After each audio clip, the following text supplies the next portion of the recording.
Excited to have Kevin here today. Kevin's been a mentor to us, to me personally, since 2017 in one way or another. Um, he's made a huge impact on us, and I know he's going to have great things for everybody. So I will read your bio, Kevin, even though Thank you. I appreciate only it. a very brief snapshot of your value to the industry.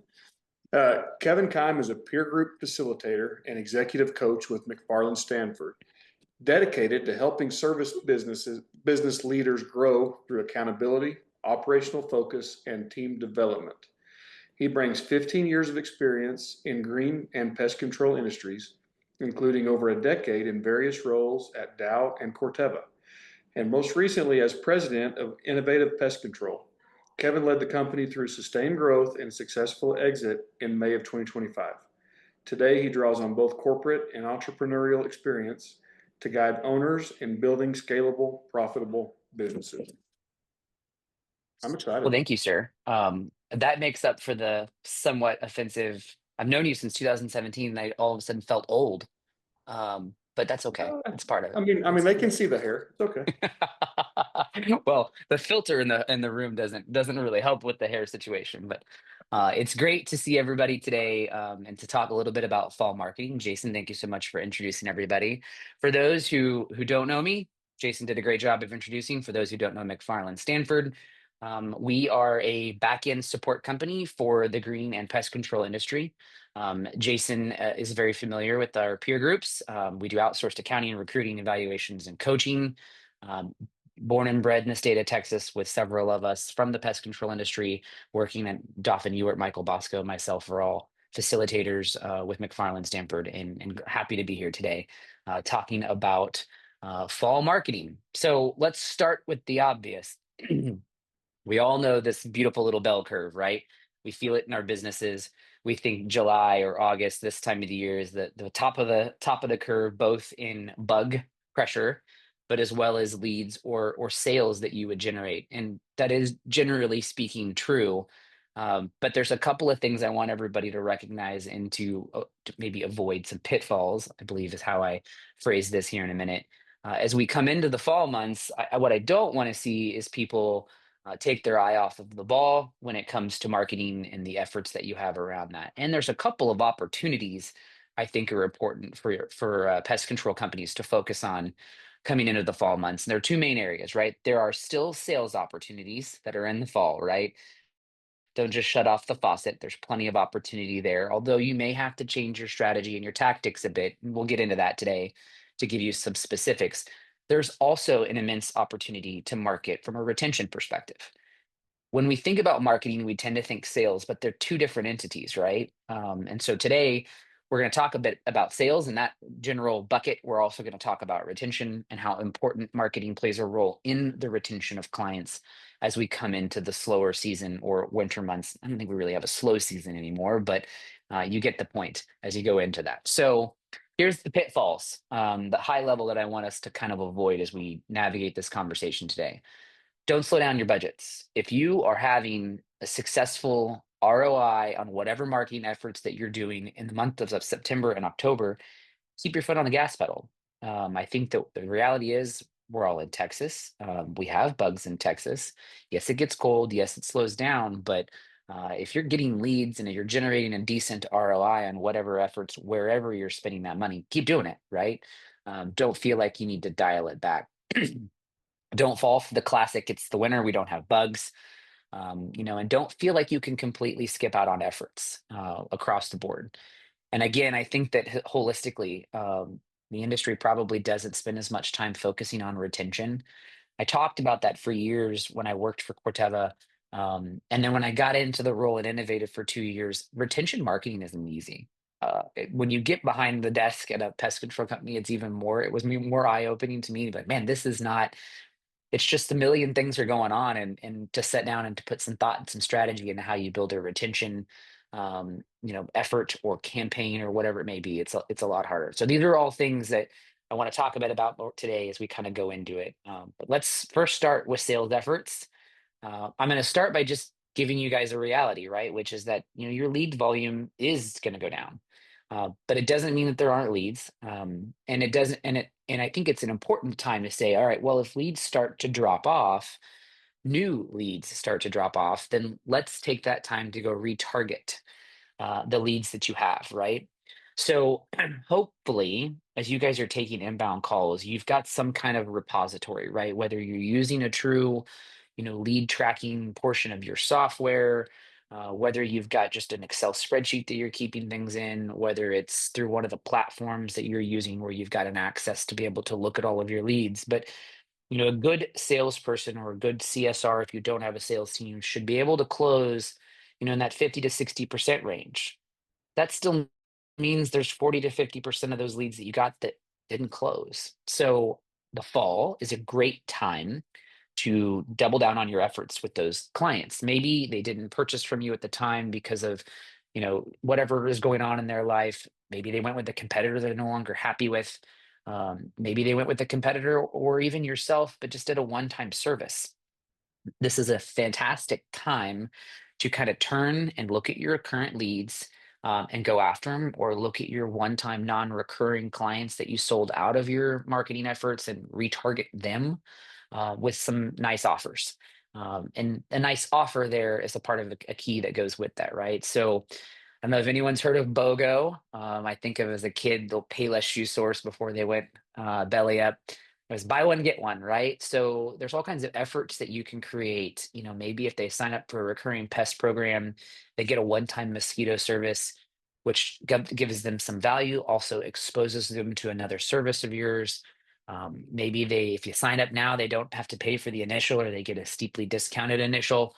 Or you can do some kind of value add tying in the fall. We're coming back into a time when rodent pressure will increase, and so maybe your quarterly program, maybe you've historically charged for rodent bait stations and they're not included, but maybe in this service they get one or two or three or four, or maybe they're at a discounted rate, but you could add in some value there to create some attractive offers. And it differentiates what your initial value was, right? Because if you had a conversation with them in May or April or whenever they called for the first time and they elected not to go with you, this allows you to, kind of come at a little bit of a different angle without, cutting your own feet off from a marketing perspective, right? And deeply discounting services that you quoted back in earlier in the year.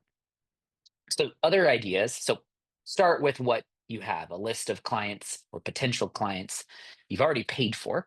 And so it's a great idea to just kind of redouble down on those efforts and start there.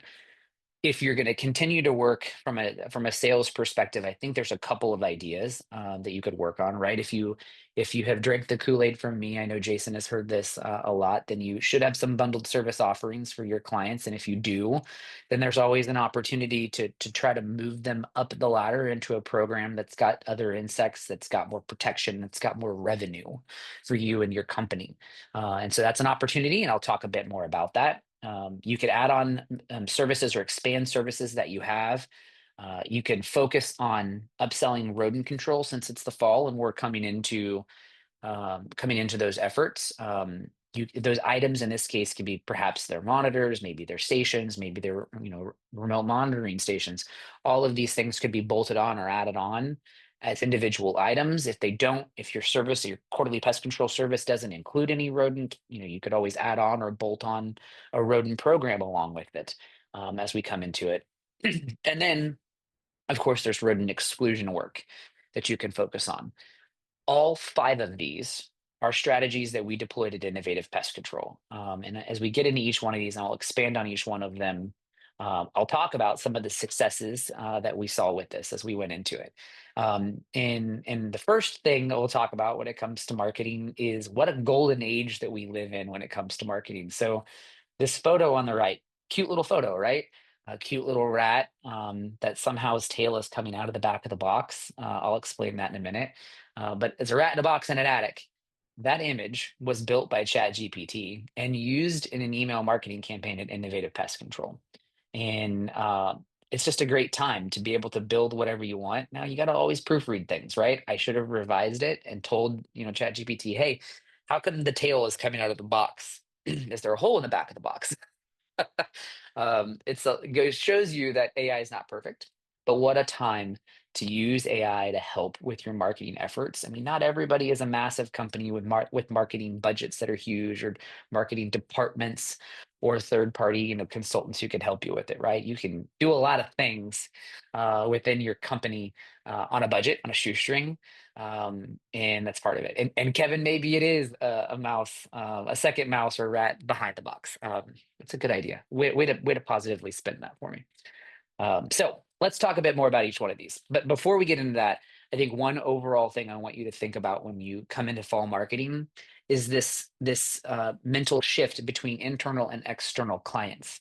So all of that list that I mentioned on this previous slide, these are all marketing efforts to your current customers, not externally.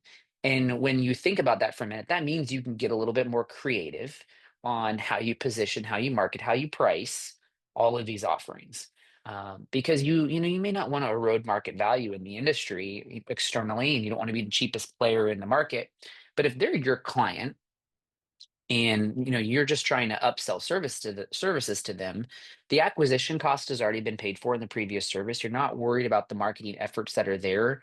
You're looking at a few pennies to dollars, on whatever you may do, whether it's a flyer or an email that you're sending out. That gives you the ability to get a little more creative, on pricing structures when it comes to these internal facing marketing efforts. And so it's an important mental position to put yourself in when coming into this exercise. And it'll make a lot of sense as I kind of go through all these examples. So I mentioned earlier, you can do a bundle upsell, right? For anyone who's been indoctrinated by me over the years when talking about bundled services, there we always called something called a pivot pest, and that's a pest that would pivot a homeowner from one package to another package. It's a value driver, to use a term that makes from a little bit of a psychology perspective. And so our services, the Advantage Plus, which is our regular old quarterly pest control, it did not include rodent bait stations. You could add them on, which is where that upsell came in. But if you wanted to move them, if we wanted to move them into a bigger, better package, we'd want to push them towards one of our higher packages to include that protection, and to include it in your all services moving forward. And what that let us do is drive a client from a $45 a month program to a $56 a month program. And that's an important fall revenue source for us, and created more value for the homeowner along the way. When I joined Innovative in 2023, our mosquito services, our programs, whether they were into care or backpack fogging, didn't matter which one, we were all built on a 6-month service frequency. We went April through September. And the first year, we decided to create a little fall offer where we would reach out to clients in the month of October and ask them if they just wanted to add a month on, like just bolt a month on, right? That is a fantastic first step to this, right? It went really well. Next thing you knew, we decided we were going to turn our inside salesperson loose on selling an expanded 8-month program that we could move our clients to, adding a month in March and adding a month in October. And then we even still were calling in November, depending on the season and whether it was warm, and if we were still seeing mosquito pressure, to add on the month of November. And it was great. It was a great quick little value add thing for our clients. It was also a wonderful customer service approach, right? Because your client has bought either a 6 or 8 month mosquito program, and then we don't show up in November, but mosquitoes are still there. They're not going to likely pick up the phone and call us and tell us that they still have mosquitoes. And so us reaching out and asking, like, hey, some of our clients are still seeing it. We're a little warmer, had a little bit of late fall moisture this year, whatever it may be. How can we help with that? And so that's a great fall selling program. So you wouldn't fully recognize that. Well, there's two ways you could look at this. If you take your mosquito services and spread them over 12 months and bill monthly, then there's some value you can pull in here in the fall. But really, you're kind of setting the stage for, you might get an extra, if you bill monthly at time of service, you'll pull in some revenue here in the fall, and then another little shot in the spring as well. And I think it plays back into that retention comment. You can create a better, more valuable service for your clients along the way. And so we did that, whether they were one-time services or whether they were just expanding the service agreement to include 8 months instead of 6. It was a great fall campaign to focus on. I mentioned earlier, you could focus on one-off rodent programs, right? So maybe your quarterly pest service or your traditional general pest control service doesn't include rodent bait stations. You can go back and sell those. Maybe they bought one or two of them and you wanted to add three or four of them. So you could, upsell them there as well. This to some of you might feel like nickel and diming, right? That isn't the intention I wanted to, maybe just derive. It's more of a like you're creating an offer for the client. If they want to take it, great. If they don't, great. We still have a bait station or two around your property to be able to help you in that case. And for those of you who are, laughing at my image, yes, I am well aware that those two stations are too close. It was just a good graphic way to demonstrate this on a PowerPoint slide for you all. But it is an option to be able to create some additional revenue from equipment. Historically, I don't like selling equipment, but money is money. And if you have a nice, healthy markup on your equipment, then it's a good service to add for your clients. And then you could also add on. So again, what are the other things that you could do? We don't have to always think about equipment. And a lot of the times we think about exterior, but do we want to, put a fall garage program in place where we're focusing on monitors in the garage or some bait stations in the garage, to focus in key areas where they might come in. Maybe it's a small exclusion work where we're helping just patch and seal the corners of garage doors and you wanted to add that on. Maybe it's adding in some traps, adding in some electronic remote monitors. Maybe it's extra trips, right? And I think that gets overlooked in the pest control industry quite a bit. But look, if you're appropriately charging a good revenue per hour, then maybe you do add a fifth service to your quarterly in the winter months, specifically focused around rodent control. And you could tie in a good, healthy inspection with it. It's also fantastic for retention because you're asking the homeowner to be there for a bit of time while you do the inspection, and now you're reselling the value of the whole program, not just the rodent piece of it as part of that. So adding these rodent services onto your current pest control services, it just makes sense. It works well to drive new revenue sources, to drive a higher level of protection for your client, and then really, quite frankly, to pull in a better, stickier program from a retention perspective. Also great to think about. Off-season sales, I think we tend to think about the seasonality of a pest control services, and we think about termites and taxes and how they swarm in the spring. And the reality is if you're doing a good job with termite control today, you're not worried about whether they're swarming or not. You should be selling preventative pest control services.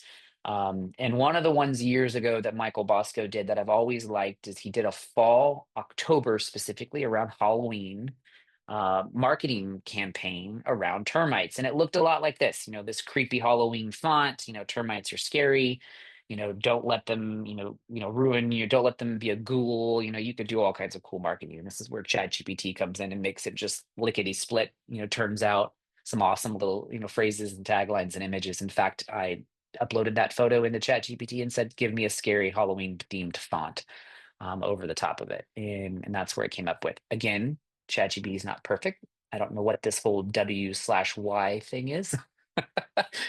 So, make sure that you focus on those AI generated images. It's all good reminders you kind of roll through that particular approach. But remember, you're selling this to your current customer base, so you can get a bit more aggressive on pricing, almost to the point where you feel uncomfortable. I want you to, monitor your margins and your cash flow. Don't get yourself in a situation where you're making bad business decisions. But at the same time, I want you to live by this phrase: invest today for tomorrow's future.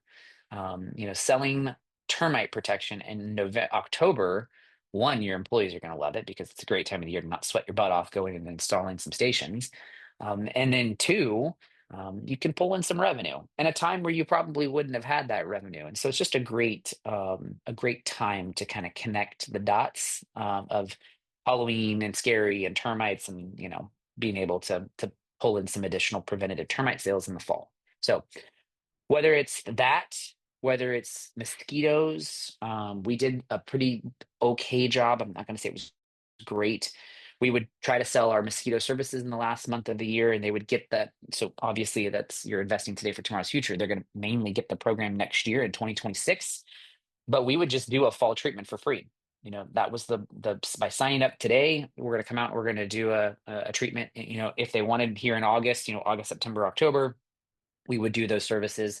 Even if this was in October, you could do a one-time treatment, and then get them rolling into the spring. It was also a great way to just deploy the into care buckets, at a time when you were maybe a little bit slower, to scan them in and do all of that good stuff. So you're prepped and ready for a 2026 program. So all thoughts for, don't just think that because it's the fall and it's not a season that bug of a bug, that you couldn't sell something in that time. And it's a wonderful opportunity for you to kind of focus on that.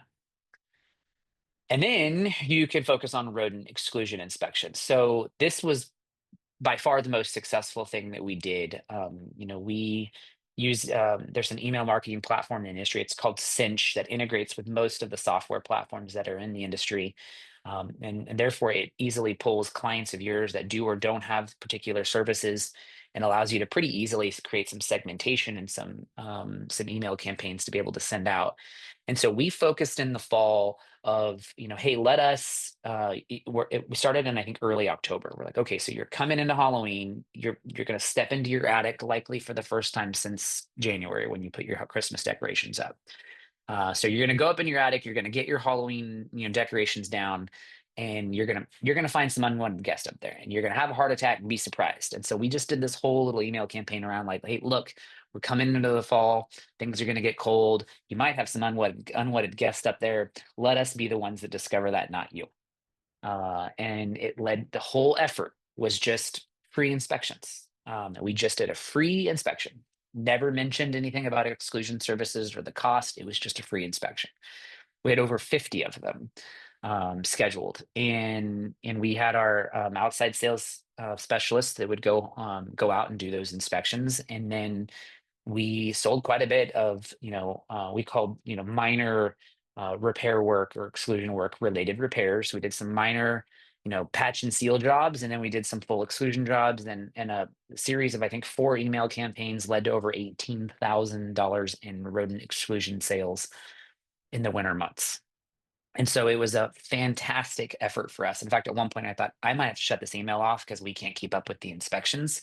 And I think it was just a great way to get us in front of our clients, right? I mean, again, when you're doing an inspection and I need access to the interior property, then Mr. and Mrs. Jones are there to say hello, to check in on how their pest services were going, talk about whatever, is going on in their world. And it was just a great opportunity for us to get in front of clients, and then potentially lead to some sales as well. So we used ChatGPT to help with that. The artwork was created by that because I could create kind of what I was looking for.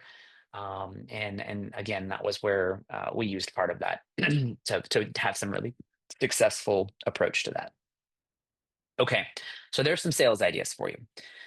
Let's talk a bit about marketing specifically, and this phrase of integrated marketing. And I think this is where it becomes important. So what is integrated marketing? It just means a holistic approach to marketing, right? We tend to think of social media, we tend to think of our website, we tend to think of emails or blogs, and we think of them all independently.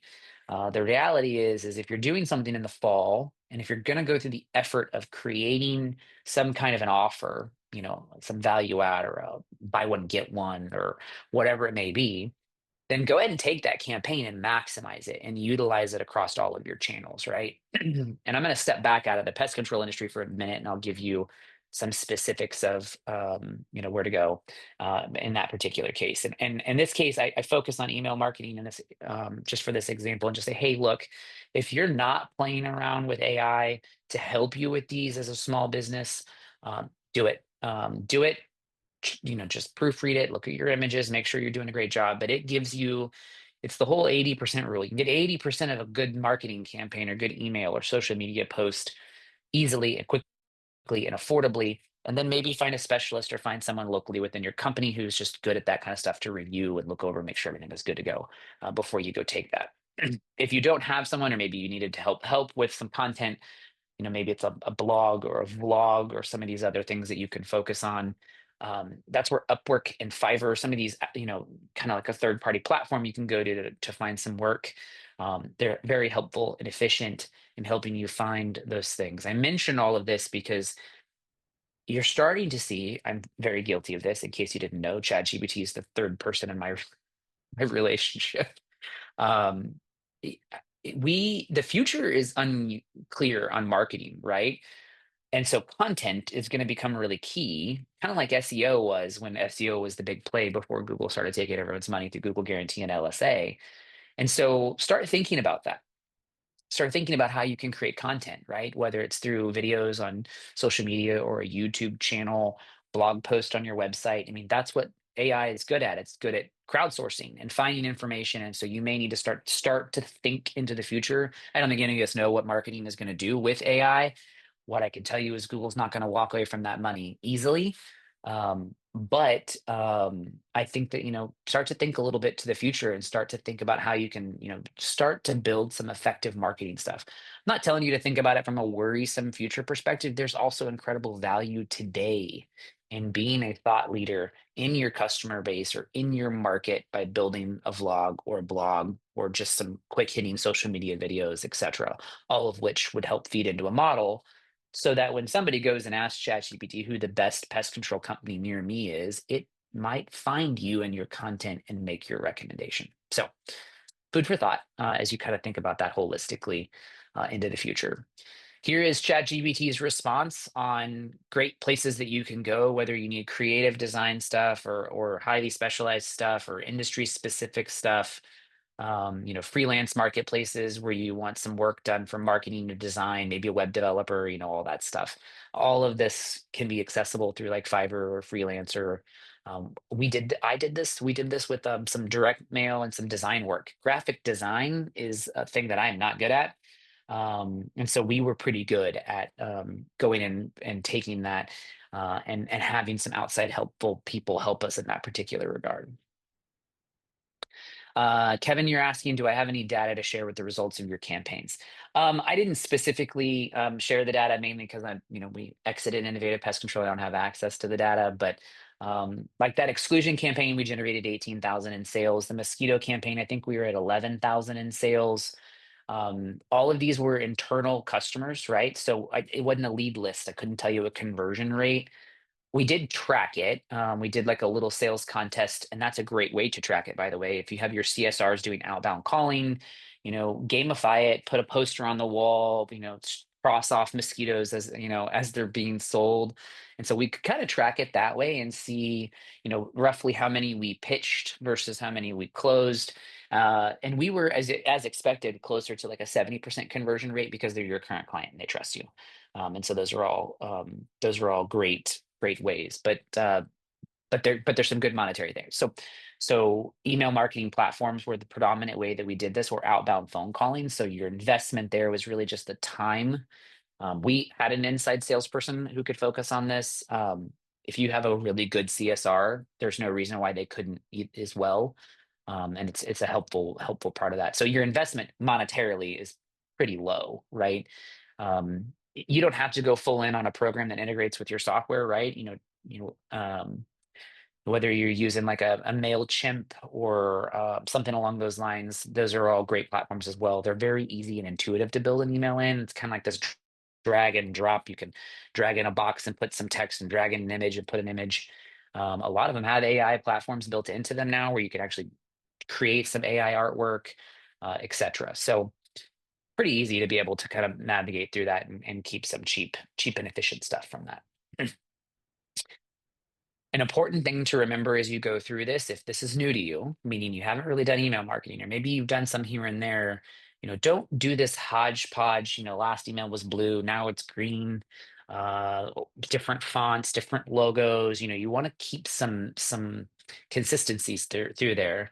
One of the things that you can have somebody externally help you with through like a Fiverr or even just work with ChatGPT on is to build a graphics or brand standard for you, right? So I'm sharing McFarland's. We list all of our colors that we use in our PowerPoint slides or email marketing campaigns. We list them We have our CMYK, RGB, and Pantone colors that are listed so that we can specifically say in whatever variety you're using our fonts, what fonts that we use. And if we can't use Gotham because it's not available, then we use Myrid and fruitage or condensed as an example. And then just branding guidelines, right? We want simple, we want clean, we want professional, and we want approachable. So think of that for a minute. I think it's got to be your North Star in this, especially if you're going to crowdsource some stuff. When we went and had some graphic design work, like we built some sales and marketing material pieces, we had a branding guideline for innovative that was very rough and you know, kind of really just screenshots of our website and screenshots of our truck if you want my full and honest opinion. But hey, that's our brand. And then we had our colors, our fonts, and our company taglines and stuff like that so that they knew that information. And then that made that graphic designer in Turkey, I think is where I hired that particular graphic designer from. They could easily and quickly produce a document that we could use for an upsell or marketing piece for our sales guys that I only needed to kind of go back and forth 3 or 4 times with instead of like 6 times because they didn't know, they were using a color that wasn't ours or using a brand font that wasn't approved. So if you don't have this, that's okay. Just stick to what you've got and go from there, right? As you approach that. Okay, I talked earlier how I was going to give you an example that was outside of the pest control industry, an effective, integrated or holistic marketing across the board, focusing on the fall, right? Well, our dear friends at Starbucks have done this for years. They've created a cult of marketing in the fall for pumpkin spice latte. But the main thing I wanted to show is they do a fantastic job at this, right? On the left, you've got Instagram. On the right, or excuse me, I think that's LinkedIn actually on the left. On the right, you've got some X or Twitter post. In the middle, you've got an Instagram post, right? They're taking whatever this campaign is, in this particular case, pumpkin spice latte, and they're focusing across all of their different platforms. They've even taken it so far to pull in some gifts or some animation inside of email campaigns, and then they do a really good job of even using it in gifts, which is where this cultural piece came in. Granted, we're not all Starbucks. But my point is, if you're going to go through this effort, you're going to create, a fall mosquito upgrade campaign, then are you posting it to your socials? Are you sending an email out as well? And keep in mind your story may change a bit, right? So on social, maybe there's a client facing post and maybe there's a non-client facing post. And the non-client is like, hey, we've newly, based off of demand from our customers, expanded our mosquito services to 8 months instead of 6. And I think those are all really important things to focus on and to kind of use across all of your particular approaches, right? Don't just focus on one thing. You're going to put the energy and effort into it, maximize it. You also want, whether it's your current client or a potential client, you want them to see a message multiple times. I think studies will show you 5 to 7 times before they take action on something, right?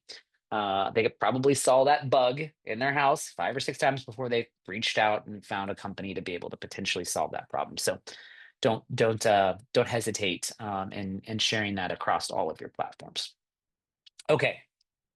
The next thing I want you to do is I want you to build a seasonal sales and marketing calendar. And I mentioned earlier that sales and marketing they're different things. So technically, this probably should be two calendars within your company. But look, the world keeps spinning around and around and around, and there will be a mosquito season in 2026 and one in 27 and one in 2028. And so, we don't need to take the think out of this, right? This is a moment that I'm going to harp on outside of sales and marketing for a minute. Like, look, your Christmas party for your company, don't go through the exercise of picking, like, it should always be the second weekend of December or the first weekend of December or the first Tuesday of the month. Just consistency, right? Service meetings, you name it. Just create a calendar that's easy to copy and paste into the future. The same goes for your branding or your sales and your marketing efforts, right? So a good rule of thumb that I operated off of, and this is just my own personal experience, is whatever your season or event that you want to sell, and then move back in time or minus 1.5 months, right? So I'll give an example. If you know that your mosquito season kicks off in March, we start services in March, then go back a month and a half and start marketing in January. Whether that's training with your CSRs so that they can do outbound efforts, whether they can mention some inbound stuff, I'll elaborate on that in a bit. Or whether it's email efforts or social media efforts or whatever it may be. But just start in January. Back to that 5 to 7 times. It's going to take a couple of emails over time because we don't want to send an email every day, right? It's going to take some time to get enough content in front of them to action it, right, with that call to action finally working, and whatever you're doing to get them to bite on the effort that you're putting. So always just back up a month and a half, right? Termite season starts in April, then back it up to February and start marketing in February. Remember, sales can be done in a consultative way, right? So offer free termite inspections to your current clients. If you've got the capacity to do it, and then allow them to let that lead into sales, whether that's sales for termites or sales of an upgraded, move them into a bigger bundle, whatever it may be. These are all great efforts to be able to focus, but put this all on a calendar so that when you're here at the end of August and or here at the end of July and I'm rolling into August, I'm now looking as a business owner, I'm looking at, okay, what do I need to start focusing on? A month and a half ahead from now is September. So we should probably start focusing on, maybe it's the rodent exclusion campaign, maybe it's a fall fire ant application, and we're trying to sell that. So in a fire ant baiting program. So all great things that you can kind of look at so that you as a business owner know, okay, I know that here in August I'm doing X from a marketing, and you can go build that out. And it takes the think out of it for you. And again, world keeps on spinning.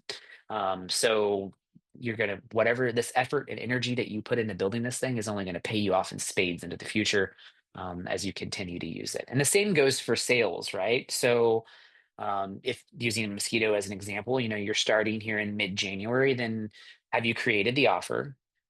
Have you set up the services in the CRM? So like when we moved from 6 to 8, I had to go set that up in our CRM and change that, and to create to where it was scheduling those jobs and putting them into the job pool for our dynamic routing and all of that stuff. We had to create a pricing or update pricing on our rate card, even if it was just a temporary one. And then you had to go train, right? Have you told your team? Have you communicated it to them? Have you told them the why behind it? Or, is this a limited time? Is it something we're changing moving forward into the future? Those are all important things that you want to also kind of back end. And you can build a little checklist on this, that it'll help you with it and be able to help. ChatGPT was great at that, right? Hey, build me a deployment or go to market strategy for taking this and putting it into this, right? And you put those details in a ChatGPT and let it kind of help build that for you. Again, if 50% of that's effective, then you only have to, wordsmith or pencil out the other 50%. Time is money. And it makes it easier for you guys to kind of work through that. Next thing I want to encourage you all is, like, don't overlook your CSRs, right? And maybe you have a sales team, maybe you, whether it's inside or outside. At Innovative, we had an outside sales team, we had an inside sales team, and we still utilized our CSRs. And we hired a consultant, Maria Garcia, with Grit. She was fantastic at helping Innovative kind of retool our training and our onboarding with our CSRs, which then just maximized our usage of them. And one of the things that she focused on was building a calendar for your CSRs, kind of like your marketing calendar, where you had it was called the BTW calendar. And every month, or even parts of a month, we would focus on a BTW or a TYSK. So what do those mean? BTW is by the way, and TISK is thought you should know, right? And so how this would go is the phone rang internally, your client called to reschedule a service that you had put with them. You complete the action of what they've called for, right? So my name's Kevin. I'm a CSR at Innovative. Mrs. Jones was called to reschedule her service that we had scheduled for her tomorrow after she got a reminder text. So I've taken that action. I've rescheduled her service. Here we are in, let's just say it's, August. And we would mention, by the way, Mrs. Jones, we currently have a promotion where we're expanding our mosquito services. Would you like to learn more about that? And either I could, encourage my CSR of like a one-time monthly add-on mosquito, compensate them for that, whether it's through a one-off bonus or some kind of a sales incentive, like a gamification program where, they got a pizza party or something. Maybe you pay them a sales commission. Or maybe, by the way, it was cool. Let me get you over to Colin, who is our inside sales guy. And then Colin would handle it from there. And all we were doing there was ask. If you don't ask, you don't get an answer, right? And so that was a really important part of it. And the thought you should know is very similar, just a little bit of a tweak, so that you're not hitting your customer with the same message all the time. But every month this changed, right? So, maybe we focused on rodent exclusion, we focused on mosquito control, we focused on, pick anything, right? December. December was a fantastic time with, by the way, do you have a few minutes? We'd like to just review your account, make sure we've got everything, right? Um, and that came from some unfortunate situations where we ran into where, our CRM is set up for a husband and a wife, and the husband passed away, and we're sending text messages that are automated through our software, and it says, hey John, or hey Bob. And this poor woman had to call us and say, my husband passed away. And it was this light bulb went off that, damn, we're not asking these people at any point in the year, to make sure that we've got their email address correct, that their phone number is right, that their, personal situations, whether it's marriages, divorces, do they have a dog? What's the dog's name? Are you now locking your gates? This is all really important stuff that needs to be in our CRM. And so we would review that in the month of December. And that was on the by the way calendar. By the way, do you have a few minutes to where we could review your account? Just to make sure that we're communicating with the way you want us to, and that we're communicating correctly. So it plays a role. I know that that's account management more than it's sales and marketing, but you can make this about sales and marketing. And I think this is a fantastic strategy that is super easy to deploy across your organization. Okay, those were all sales. Let's talk about retention. Because I don't know if you guys have all heard this, but it costs 5 times more to find a new customer than it does to retain a customer. So this is a really important thing I want you guys to focus on, and take your marketing or your retention efforts, right? Let's just talk about the dynamics that exist as well. Well, we come into the fall and pest pressure does go down, right? Also, it is the time of the year where every one of our clients starts spending money like crazy. You have fall travel for Thanksgiving. You've got school sports kicking back off. You've got school going. You've got school events around it. You've got Christmas. You've got Christmas gifts. It's just an expensive time of the year, right? And so it's a good time to just mentally recognize that, their money is going up and their bug pressure is going down, and that leads to cancellations. And so we got to up our game in the fall to be able to, retain them. And so we truly approach your clients with this white glove service. So some of the things that you can do is, some client inspections.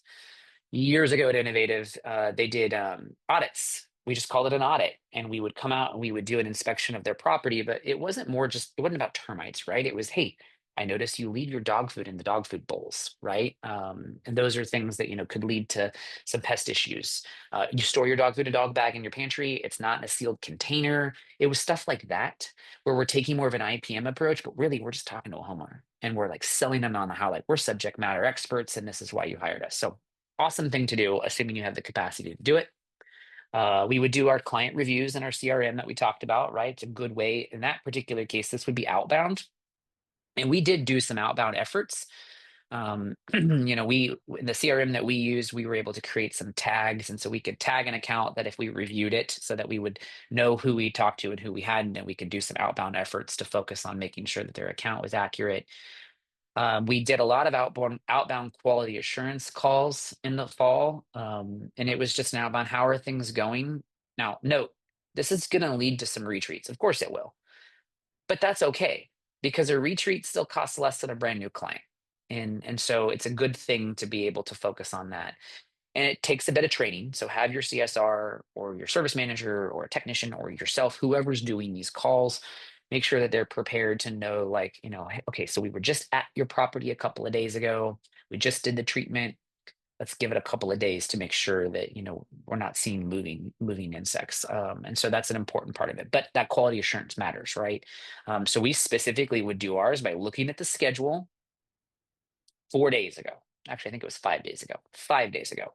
So if today is Wednesday, I would be looking at last Friday's schedule, and I would call those clients because it's been a couple of days. Product has worked. We can make sure everything was going well. And you find all kinds of crazy things. Your tech left the gate unlocked, and it's just good customer service to clean it all up and then create, your future service meeting training content. to remind technicians that, look, Fido is not supposed to be out and about in the neighborhood. And if we don't lock the gate, then Fido will be in the neighborhood. And so those are all important efforts for you to focus on. And then if you do email marketing, or maybe this is a great area to start with, because maybe your culture isn't to sell and you're not comfortable with selling internally through emails, well, then just focus on, retention based or thought leadership based marketing efforts through email. And it could be about like, hey, here's 10 tips to, inspect your Christmas tree for pests, or to inspect your Christmas boxes. Or hey, once you get the decorations out of your attic, let us come in and do an inspection, or whatever it may be. And along with some personal check-ins. Just, hey, how are you doing? How's everything going? We'd love to talk with you, just to check in, right? We forget the power of connecting with clients. I know all of these things are hard to do and hard to do well. So don't pick 18 of these things and deploy them all at once, but find the one thing that's effective and that you think is effective, and maybe stick to that and deploy that with your clients as you kind of move forward through it. Okay. All right, so let's recap. The most obvious way that you can impact your sales and marketing efforts in the fall is to retarget leads that you have, right? You paid for them, they're there. And that doesn't even have to be this year's leads. Go to last year's leads. If you've got a track record of all of them, that's a good effort to be able to focus on, and to be able to, double down on those efforts. You can focus on your current clients from an upselling perspective. Make sure whatever program you're using, whatever campaign you're using, you know, leverage the effort and the assets that you have built for that across multiple platforms, right? So if you're going to do an email campaign, make a post in social media. If you created the content, the sentences that are in the email or in the social media post, then build a script for your CSR and leverage that across all of your particular fits. Go build that sales and marketing calendar. And then while you're at it, go build every other calendar for your company, your service meeting trainings, your field-based service trainings, your Christmas party, your cultural events throughout the year, right? Your summer pool party if you've got one, things like that that you can focus on to kind of, help with your employees as well. And then don't forget to focus on retention, whether it's an outbound phone call or a by the way mentioned during an inbound phone call, or whether it's an email campaign. The fall is a fantastic time to do that based off of the dynamics that they're seeing, right? A decrease in pest pressure, an increase in expenditure as a consumer. It puts us at risk each fall, to potentially, be on the cutting board or be on the chopping block from a perspective, a sales perspective. So I hope there was one thing that you found effective today, or insightful. I don't know if you have any questions. If you do, feel free to post those in the chat. Or Tammy, I don't know if you feel comfortable opening up the floor to everybody to ask a question from an audio perspective. Um, I'll Last absolutely thing open up the floor if they raise their hand. That's not a problem at all. perfect. I wanted to give you guys this information as well. That is a QR code that will download my contact card for your phone, so you can get my cell phone number, my email address, whatever it may be. That's probably the most effective way for you to get a copy of the slides today. If not, just shoot me an email, and I'll save them as a PDF so I can get them over to y'all, to make it easy for y'all to get. Okay. Um, for those of you who are interested, please make sure that you follow us on all of our socials, and subscribe to our Roots of Success podcast. We predominantly work in the green industry with landscape companies, so that podcast is going to be a little heavily focused on the green industry. But look, there's a lot of value in it. We bring in some really awesome content, and some industry speakers there, so it's a good opportunity for you guys to go through that. So it's a good thing. Connor, I know you asked about whether I'd send the slides out. Yes, of course, we'll get them emailed out to you, so that you have access to those as well. Any other questions?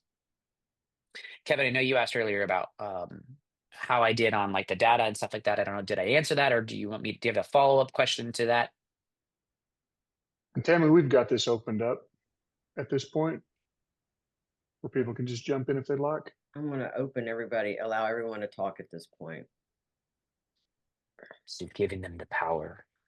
We need to bask in the glow of Kevin. So everybody, this is the energy Kevin brings every day to everything. Sometimes it's too much and you got to step out of the room, but It is a lot. Yeah. It is a lot. All right. Everyone should have access to be able to talk. You just have to unmute yourselves if you would like to ask a question or talk. Hey, I just think, Kevin, it was a great presentation, and I love the practicality of it. Not anything overwhelming, but just some general principles to go do. So, good job. We'll definitely take some of these suggestions back. Yeah, very Well, good. I'm glad you liked it. The important thing to recognize is like blocking and tackling, right, is a lot harder than you think it is. So I'm glad you recognize that it was more of a practical approach to this, but that doesn't mean it's not hard. Doing the same thing and creating that consistency is tough. And some of these things, they're an effort that can pay off without a huge investment, right? I think that's an important part of it. So Hey, there was a hope you. time in my life when I was a pretty good blocker and tackler. So, I was not. Any sport that involved a ball, I was horrible at. So that's why I ran track and cross country. My coordination wasn't required there. Without failure, we would never have success. So it just That's takes right. trying and consistency. That's right. Yep. Kevin, What I'm going other to tell you questions, if later any? why I'm so proud of myself right now. So Kevin um, told me when he was back in his Corteva days, when it was Centricon or when it was Dow, the eighth wonder of the world is monthly billing. And I'll tell you what, going to monthly billing and packages, it's just amazing. I'm sure everybody here is doing that now, but yeah. So listen to Kevin. Yep. Every now and then he Yep. has a good idea. Uh-huh. And even if it's not a good idea, it's very energetic. Yeah. And I'll be the first to tell you if it's a bad idea. Yeah. We were talking about this. Tammy, you made the comment about if you got to fail to have success. So it was so I'm in San Antonio for the Texas Nursery and Landscape Association, and we presented yesterday. That was one of the topics we presented on was celebrating the failure. And it was Michael Bosco and I, because between the two of us, we had failed a lot, and so it was a lot of fun. And one of the things we talked about was I had this brilliant idea along with Tony that we were gonna start to take all of the mistakes that we make in the office and we were gonna put them on a dry erase board, and we were gonna get the company to realize that mistakes happen and it's okay. Don't hyperventilate, that type of thing. And we made it a point, like if we're gonna do this, you got to be the first leader. So Tony and I were the first two to write our mistakes up there, and I think I misquoted a package deal that cost us like $360 or something like that. So I wrote like I told the homeowner wrong, that type of thing, right? And this is why I should have been in the phones, but that's a whole different conversation for a different day. And so we had this all on the dry erase board. And at some point, we had this brilliant idea to start to put a monetary amount to the mistakes. We went from like the office was pretty good at filling this dry erase board out. I was like, "Oop, screwed this up." Turned off auto billing on this credit card. Didn't get an updated credit card. Whatever maybe. We started to put a monetary amount to it, and it like shut down all of it. And it was just this really quick, like, okay, that was a horrible idea. I just created this hostile environment for our CSRs who were like, oh my God, my performance improvement plan is now on the board. So look, not every idea I have works out great. I'll be the first to admit that. Did you write that on the board? I did, yes. In fact, the board was repurposed. It became a bundle board after that, and we hey, were tracking all Kevin, of our bundles. can you hear me? Yes. Hey, I've got another question. You guys brought it up about, eighth wonder of the world or whatever about packaging and monthly billing. And we did that this year. It's been great. It was interesting that the feedback from my managers, they were scared to death to do that, but we did it anyway. It's been great. You're right. Tremendous benefit. One of the things I'm pushing for now is to require a credit card on file. That we still don't do that. We ask for it. We don't require it. I'm curious what your guys' thoughts are on that. Do you require a credit card? We did. In fact, you couldn't be on monthly billing without a credit card. I did not want to create, Mm. this laborious effort internally with my staff, right? The beauty of monthly billing and auto pay is to reduce the opportunity for human error, to reduce your accounts receivable, to flatten your cash flow, meaning like you don't have these peaks and valleys in your cash flow, and to be able to help with that. So, years ago when I was, like Jason telling everybody, Tony and Kelly at Innovative were one of the first, and at that time in East Texas and Tyler, it was a cultural thing. People didn't really use credit cards. We didn't want to use credit cards a lot. And so they created an effort, Kevin, they actually marked up our pest control services to then mark them down by putting them on auto pay. So just to make it easy for you, if you have a $40 a month pest control service, it's $42 a month. And if you go on auto pay, it's $40 a month. You could save a couple of bucks, right? It didn't come out of margin, right? They increased their overall service cost in that particular effort. And they did that for years. They called it Smart Pay, I believe, or Easy Pay, like they kind of branded it. And they just kind of put a little marketing effort into it to kind of give a little bit of an incentive. And that's probably opposite of what you've done in the past, right? You've probably given a discount for the year paid up full. And here we were given a Yep. discount to put them on monthly billing. And that was a huge culture shift. But that has worked really well for us. I think the other thing is it's stepping back from our own reality, especially with your employees, and looking, meaning in a pest control company. Like, let me just think of things that I have. So YouTube TV, Spotify, Apple TV, all of these things are all billed credit card monthly and on a credit card. So us as a pest control company going and asking our clients, we're the only one that probably isn't billed monthly in their world. And so it's not, I think we get in our way more than we probably should. Clients are conditioned to pay monthly. One of the last industries to adopt this was insurance, like vehicle and home insurance. And about 6 months ago, we use Geico, and Geico moved our car insurance to monthly billing. It had been every 6 months prior to that, right? So I think they're even realizing that, it it's easier to budget. Most Americans run on a budget, that type of thing. So I think the thing there is, Kevin, potentially create an incentive, and then kind of firmly hold the ground with the client, right? We would at Innovative, if they didn't want to go on monthly billing, we would put them on a billing at time of service. A card still had to be on file. Yeah, If they wanted, and that's if what they I was wanted, wanting to know. Yeah. yeah, and if they wanted to pay by check, that was great. We just would, there was a note that we could put on the account. The technician knew to collect a check at time of service. And if they didn't want to pay by check and they didn't want to put a card on file, then our services cost more. So I'd have to do the math here real quick. So we were 45 a month.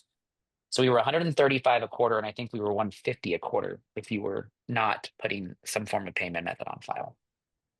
Yeah, that's interesting. That's good insight. Jason, you guys require a credit card? We have a couple exceptions on monthly billing. And the people that we've allowed it for send a check before they get the bill for the monthly billing. But yeah, it's a train wreck. We tried to do monthly billing before it was really feasible, before we had any ability to do automatic charges.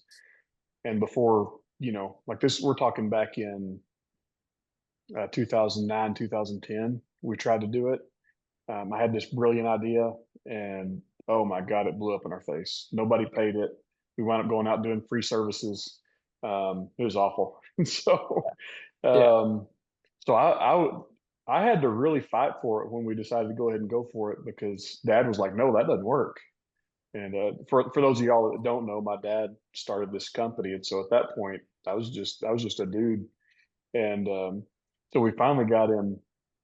I finally talked him into it, and we did it, and it works amazingly well, but only if you have credit cards on file. So monthly billing, you have to have a card.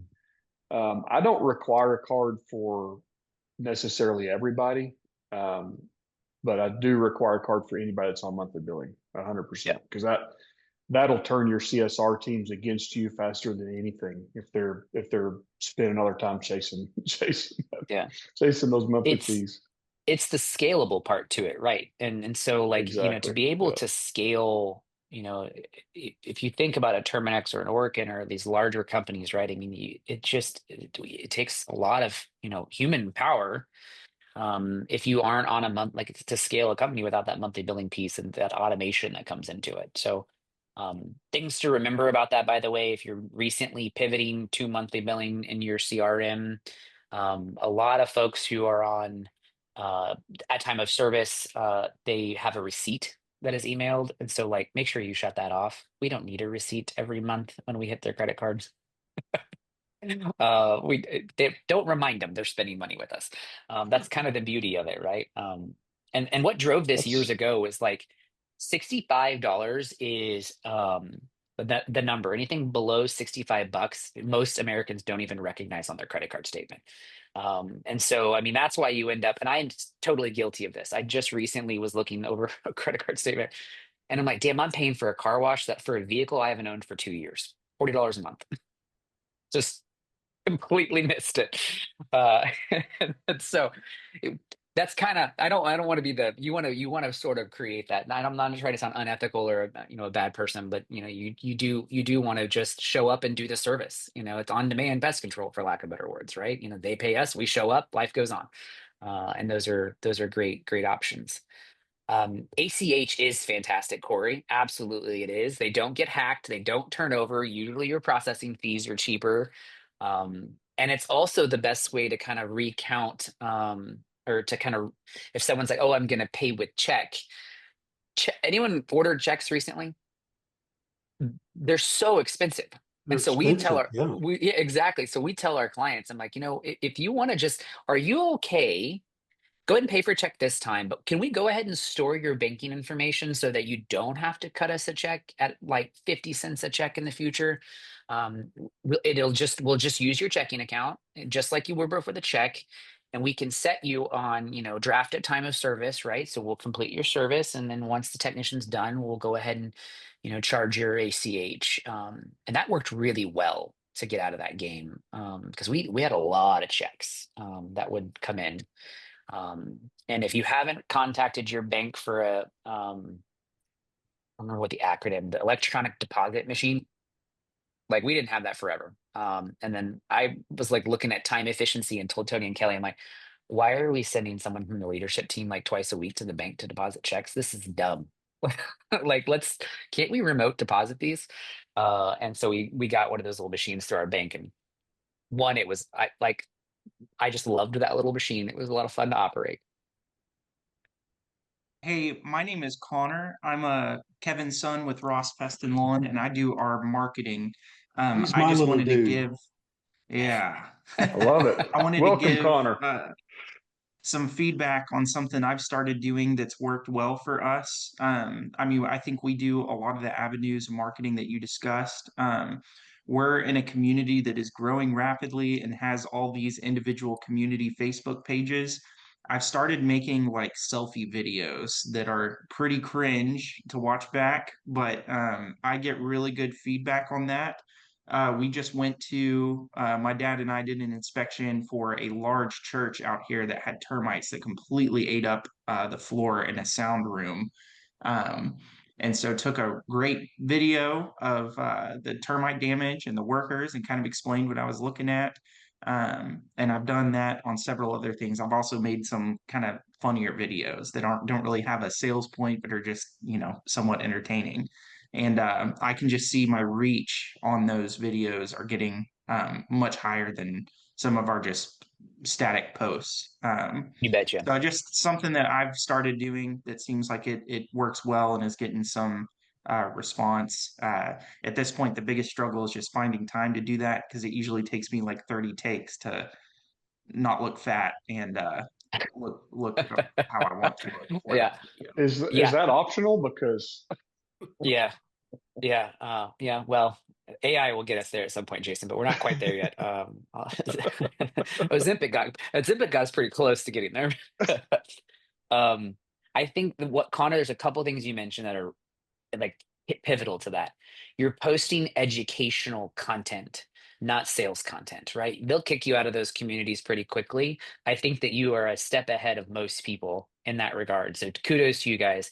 Those communities, those Facebook communities, and are massive. Playing a part in them are massive. Humanizing them are fantastic, right? Play up the you and Kevin, like this is my daddy, he owns the company, like that. It sets you apart. That local feel. But you're right about the video and creating educational stuff. So that's important. it's also just now's a great time, right? I mean, our phones today have camera quality on them that rival a massive camera, but audio still sucks. So go to Amazon. DJI has those little microphones that you can clip onto your chest, and they can hook up to the bottom of your phone. They're like $100, and they sound fantastic. And if you get, there's two versions. One of them has like a little fuzzy thing that'll go over the mic, so that when you're outside and it's windy in Amarillo, Texas, Jason, and you're talking about termites, or you're talking about rodent control, you're talking about whatever, it's going to dampen the sound, because if you're going to do video, make sure it sounds good. It's an important part of that. So for like $100, you can make some pretty rock star videos. And then, Connor, go post them. If you're doing email marketing, then, go reference, post the image of that video and link it back to your Facebook post, or share them to a Vimeo page or a YouTube page. I mean, you got the content, repurpose and regurgitate it in other areas. They're solid strategies. It helps make the time. And I'm a big fan of time blocking. So go block time on your calendar once a month to go film those videos. That way it's just there, and you can work around it. You can schedule around it. It's an important part. It's the only way. It's an accountability tool. It holds you accountable to it, to doing it and getting it done.